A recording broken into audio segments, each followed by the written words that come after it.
تو اللہ نے ہمیں ایک عبادت دے دی کہ میرا قرآن پڑھو اور سنو۔ پہلی امتوں کو تراویح کیوں نہیں تھی یا قیام اللیل کیوں نہیں تھا؟ کہ ان کو اپنی کتاب یاد ہی نہیں ہوتی تھی، وہ اپنی کتاب کے حافظ نہیں ہوتے تھے، وہ اپنی کتاب یاد ہی نہیں کر سکتے تھے، صرف نبی کو یاد ہوتی تھی۔ اللہ نے ہمارے لیے کتنا آسان کر دیا کہ 7 سال کے یہ چھوٹے چھوٹے بچے قرآن یاد کر رہے ہیں، 70 سال کا بوڑھا قرآن یاد کر رہا ہے۔ یہیں یہ مولوی یوسف صاحب کا ساتھی تھا یا پتہ نہیں ان سے پہلے تھا، سلمان، مولوی سلمان، آج کل امریکہ میں ہوتے ہیں، ہماری ایک شاخ چلا رہے ہیں ماشاءاللہ۔ وہ شروع میں یہاں تھے تو یہاں تراویح پڑھانے کے لیے ہمارے پاس حافظ کوئی نہیں تھا، وہ حافظ نہیں تھے، وہ صبح بیٹھ کے شام تک ایک سپارہ یاد کرتے اور رات عشاء کی نماز میں سنا دیتے۔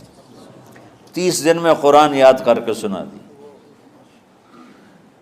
مطلب یہ سنی سنائی بات نہیں، ہمارے اسی حسنین، اسی ممبر اور محراب کی بات کہ یہیں اسی مسجد میں انہوں نے صبح سے مغرب تک یاد کرتے تھے اور پھر عشاء میں کھڑے ہو کے سنا دیتے تھے۔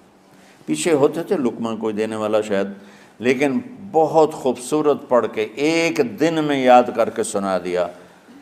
اور ایک مجھے نام بھول گیا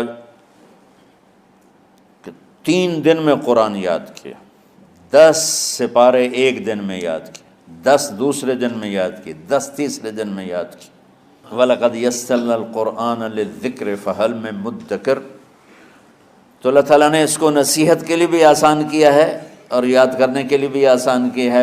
کوئی کتاب پہلے یاد نہیں ہوتی تھی کسی کو، ماشاءاللہ تم میں کتنے حفاظ بیٹھے ہیں اللہ کے فضل سے۔ تو اللہ نے ہمیں رات کی نماز عطا فرمائی، اور چونکہ یہ ایک مشقت ہے تو میرے نبی نے کہا یہ رات کی نماز کے ہر سجدے پر 1500 نیکی لکھی جاتی، 1500 نیکی لکھی جاتی۔ اور اللہ تعالیٰ ہر سجدے پر جنت میں ایک محل بناتا ہے جس کے 60,000 سونے چاندی کے دروازے ہوتے ہیں، اور ایک درخت اس کے لیے لگاتا ہے جس کے نیچے 100 سال گھوڑا دوڑ سکتا ہے۔